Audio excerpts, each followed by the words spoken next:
नमस्कार दोस्तों, मैं हूं जिग्नेश परमार और आप देख रहे हैं निवेश ज्ञान।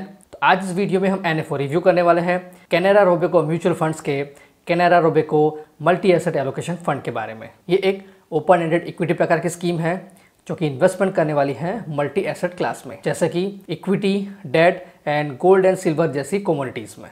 तो ये एनएफओ ओपन हुआ है 9 मई 2025 को, क्लोज होने वाला है 23 मई 2025 को और ये स्कीम कंटिन्यूस परचेस के लिए रीओपन होगी 6 जून 2025 को। तो इस एनएफओ पीरियड में इन्वेस्ट करने से आपको 10 रुपए एनएवी के हिसाब से यूनिट्स मिलेंगे। तो दोस्तों, इस एनएफओ रिव्यू की जानकारी अच्छे से समझने के लिए इस वीडियो को अंत तक देखना बेहद जरूरी है। अगर अभी तक आपने चैनल को सब्सक्राइब नहीं किया तो चैनल को सब्सक्राइब करें और बेल आइकन प्रेस करना बिल्कुल ना भूलें। तो ये शुरू करता है। दोस्तों, सबसे पहले तो एक मल्टी एसेट एलोकेशन प्रकार की स्कीम है। इसका मतलब यह है कि इस एनएफओ में मल्टीपल एसेट क्लास में एक साथ इन्वेस्टमेंट होने वाला है और वो एसेट क्लास है इक्विटी, डेट एंड कमोडिटीज, जिसमें आता है गोल्ड एंड सिल्वर जैसी कमोडिटीज। तो इस प्रकार के एसेट क्लास में इस एनएफओ में इन्वेस्टमेंट होने वाला है। तो मल्टीपल एसेट क्लास में एक साथ इन्वेस्टमेंट क्यों किया जाता है? तो ऐसा करने की वजह है रिस्क का डाइवर्सिफिकेशन करना। अगर कोई सिंगल एसेट क्लास में इन्वेस्टमेंट करते हैं तो वहां पर वॉलेटिलिटी का रिस्क होता है और मल्टीपल एसेट क्लास में एक साथ इन्वेस्टमेंट करने से वो जो वॉलेटिलिटी रिस्क है उसे मिनिमाइज किया जा सकता है, क्योंकि यहाँ पर सभी एसेट क्लास की जो वॉलेटिलिटी है वो अलग अलग होती है। लेकिन रिटर्न्स की बात करें तो नॉर्मल इक्विटी स्कीम से हमें थोड़ा सा कम रिटर्न इस प्रकार की स्कीम में मिल सकता है, क्योंकि सभी प्रकार के एसेट क्लास का रिटर्न अलग अलग होता है। अब हम देखेंगे ये सभी प्रकार के एसेट क्लास के कैलेंडर ईयर परफॉर्मेंस के बारे में। तो इस टेबल को देखिए। इस टेबल के अंदर कैलेंडर ईयर 2015 से लेके कैलेंडर ईयर 2024 तक सभी एसेट क्लास का रिटर्न दिखाया है। जैसे कि 2015 की बात करें तो फिक्स इनकम यानी कि डेट का रिटर्न था 8.55%, इक्विटी का रिटर्न था -0.18% और कमोडिटी का था -6.65%। 2016 में कमोडिटीज का रिटर्न सबसे ज़्यादा था 11.35%, फिक्स्ड इनकम 9.28% और इक्विटी का 5.37%। 2017 में इक्विटी 35% के साथ टॉप पर थी, fixed income second and commodity third पर थी। उसी तरह से 2015 से लेकर 2024 तक के कैलेंडर ईयर के परफॉर्मेंस की जानकारी यहाँ पर दी है। तो दोस्तों, इस टेबल में आप देख सकते हैं कि सभी एसेट क्लास ने अलग अलग कैलेंडर ईयर में अलग अलग परफॉर्मेंस दिया है, मतलब सबका रिटर्न अलग अलग है। तो अगर हमें वॉलेटिलिटी को मैनेज करनी है तो सभी एसेट क्लास में एक साथ में इन्वेस्टमेंट करना पड़ेगा और उसके लिए एक स्ट्रेटेजी है जिसका नाम है मल्टी एसेट एलोकेशन फंड। इस प्रकार की स्ट्रेटेजी में इन तीनों का कॉम्बिनेशन होता है। तो अब हम देखेंगे कि अगर इन तीनों को मिलाकर जो स्ट्रेटेजी बनाई गई है मल्टी एसेट एलोकेशन फंड, उसका कैलेंडर ईयर का परफॉर्मेंस कैसा है। तो इस टेबल को देखिए। तो इस टेबल में आप देख सकते हैं कैलेंडर ईयर 2015 से लेके 2024 तक की जानकारी दी है। यहाँ पर वो तीनों एसेट क्लास के साथ साथ मल्टी एसेट एलोकेशन स्ट्रेटेजी का भी परफॉर्मेंस दिखाया है। जैसे कि 2015 में डेट फर्स्ट पर था, इक्विटी सेकंड था और मल्टी एसेट एलोकेशन थर्ड पर था और उसके बाद में गोल्ड एंड सिल्वर यानी कि commodities.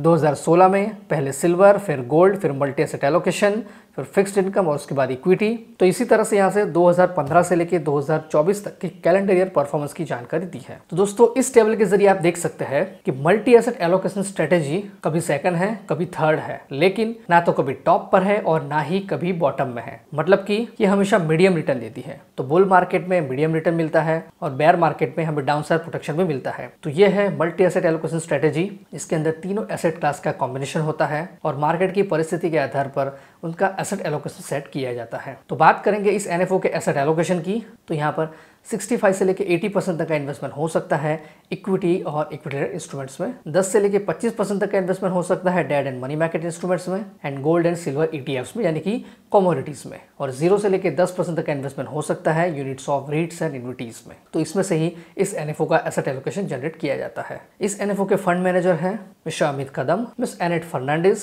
And mister Kuntal Jain. अगर आप इस एनएफओ में इन्वेस्टमेंट करना चाहते हैं तो मिनिमम एप्लीकेशन अमाउंट है 5000 रुपए और 1 रुपए के मल्टीपल्स में। एडिशनल परचेज आप कर सकते हैं 1000 रुपए और 1 रुपए के मल्टीपल्स में और मिनिमम एसआईपी आप शुरू कर सकते हैं 1000 रुपए और 1 रुपए के मल्टीपल्स में। तो इस एनएफओ में एसआईपी, एसटीपी, एसडब्ल्यूपी सारी फैसिलिटीज अवेलेबल है। इस एनएफओ में डायरेक्ट एंड रेगुलर दोनों ही प्लान्स अवेलेबल है और ऑप्शन में growth and income distribution from capital withdrawal, पे आउट एंड रीइन्वेस्टमेंट सारे प्लान एंड ऑप्शन इस एनएफओ में इन्वेस्टमेंट के लिए अवेलेबल है। लोड स्ट्रक्चर की बात करें तो एंट्री लोड एप्लीकेबल नहीं है, लेकिन एग्जिट लोड की बात करें तो यूनिट अलॉटमेंट से 365 दिन के अंदर अगर 12% यूनिट को रिडम्पशन या स्विच किया जाता है तो कोई भी एग्जिट लोड एप्लीकेबल नहीं है।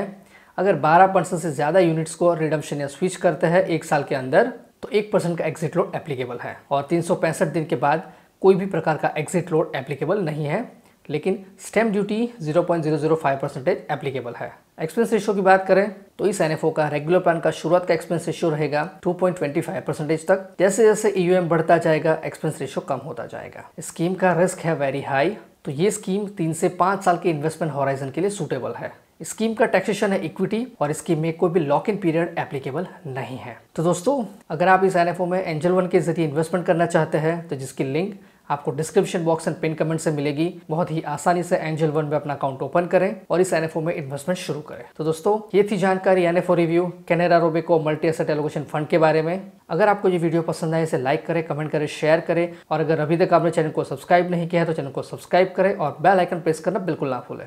Mutual fund investments are subject to market risks. Read all scheme related documents carefully.